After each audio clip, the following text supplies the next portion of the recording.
जय हिंद। जानते हैं सरकार के 3 अंग के विषय में, कार्यपालिका, विधायिका और न्यायपालिका। ये सरकार के 3 अंग होते हैं, कार्यपालिका, विधायिका और न्यायपालिका। तीनों ही मिलकर शासन व्यवस्था को चलाते हैं और कानून व्यवस्था को बनाए रखते हैं। संसदीय व्यवस्था में कार्यपालिका और विधायिका एक दूसरे पर निर्भर होता है। कार्यपालिका क्या होता है? वो सरकार का वो अंग जो विधायिका द्वारा बनाए गए कानून लागू करने का जिम्मेवारी कार्यपालिका को होता है। यानी जो विधायिका जो कानून बनाती है उसे लागू करने का काम कार्यपालिका करता है। जैसे कानून एनआरसी हो गया, या तो धारा 370 हो गया, या तो 3 तलाक जैसे मुद्दा हो गया। तो बनाने का काम कौन करता है? विधायिका करता है। लागू करने का काम कार्यपालिका करता है। कार्यपालिका भी 2 तरह के होते हैं, एक अस्थायी कार्यपालिका, एक अस्थायी कार्यपालिका। अस्थायी कार्यपालिका सरकार का प्रधान और उसके मंत्रिपरिषद जो 5 साल के लिए नियुक्त होते हैं उसको अस्थायी कार्यपालिका कहते हैं। अस्थायी कार्यपालिका में केंद्र सरकार और राज्य सरकार आ जाते हैं। केंद्र सरकार में राष्ट्रपति, उपराष्ट्रपति, प्रधानमंत्री और मंत्रिपरिषद। मंत्रिपरिषद भी 3 तरह के होते हैं, कैबिनेट मंत्री, राज्य मंत्री, उप मंत्री।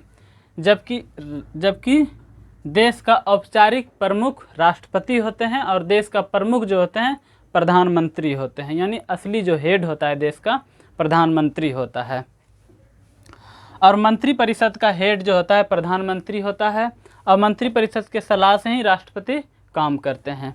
उसी प्रकार राज्य सरकार में राज्यपाल जो होते हैं राज्य का औपचारिक प्रमुख होते हैं, जबकि मुख्यमंत्री जो होते हैं राज्य का प्रमुख होते हैं और उसके नीचे मंत्रिपरिषद काम करते हैं। अस्थायी कार्यपालिका क्या होता है? वो सरकारी अधिकारी जो 60 या 65 साल के लिए नियुक्त होते हैं उसको अस्थायी कार्यपालिका कहते हैं। इसमें आईएएस हो गया, आईपीएस हो गया, अधिकारी हो गया, या तो कोई अन्य अधिकारी, ये अस्थायी कार्यपालिका होते हैं। अब विधायिका क्या होता है? राजनीतिक व्यवस्था में जिसे कानून बनाने का अधिकार हो या हटाने का अधिकार हो उसको विधायिका कहते हैं। जिसे कानून बनाने का अधिकार हो, जिसे कानून हटाने का अधिकार, उसको हम विधायिका कहते हैं। विधेयक 2 तरह से बनाए जाते हैं, यानी कानून 2 स्तर से बनते हैं, एक केंद्र स्तर से, एक राज्य स्तर से। केंद्र स्तर से संसद कानून बनाती है जो पूरे देश में लागू होता है, और राज्य स्तर से विधानमंडल कानून बनाता है जो पूरे राज्य में लागू होता है। केंद्र स्तर पे होते हैं लोकसभा और राज्यसभा, और राज्य स्तर से होते हैं विधानसभा और विधान परिषद। जबकि देश के सभी राज्य में विधानसभा है, और देश के 6 ही ऐसे राज्य हैं जिसमें विधान परिषद हैं, उसमें 6 ऐसे राज्य हैं, बिहार है, उत्तर प्रदेश है, आंध्र प्रदेश है, महाराष्ट्र है, कर्नाटक है, तेलंगाना है। वो राज्य पे डिपेंड करता है कौन विधान परिषद रखना चाहता है या नहीं रखना चाहता है। अब आते हैं न्यायपालिका पे। न्यायपालिका विधायिका द्वारा बनाए गए कानून को जो उल्लंघन करता है उसे सजा देने का प्रावधान न्यायपालिका करता है, उसे हम न्यायपालिका कहते हैं। न्यायपालिका सभी को एक समान चाहे गरीब हो या अमीर हो, सबके लिए एक समान कानून लागू होता है, और अगर 2 पक्षों में विवाद हो जाता है तो उसे सुलझाने का काम न्यायपालिका ही करती है। सबसे ऊपरी अदालत यानी राष्ट्रीय लेवल की अदालत सर्वोच्च न्यायालय होता है, यानी सुप्रीम कोर्ट। राज्य स्तर पे उच्च न्यायालय होता है, यानी हाई कोर्ट होता है, और डिस्ट्रिक्ट लेवल पे जिला न्यायालय होता है, यानी डिस्ट्रिक्ट कोर्ट होता है।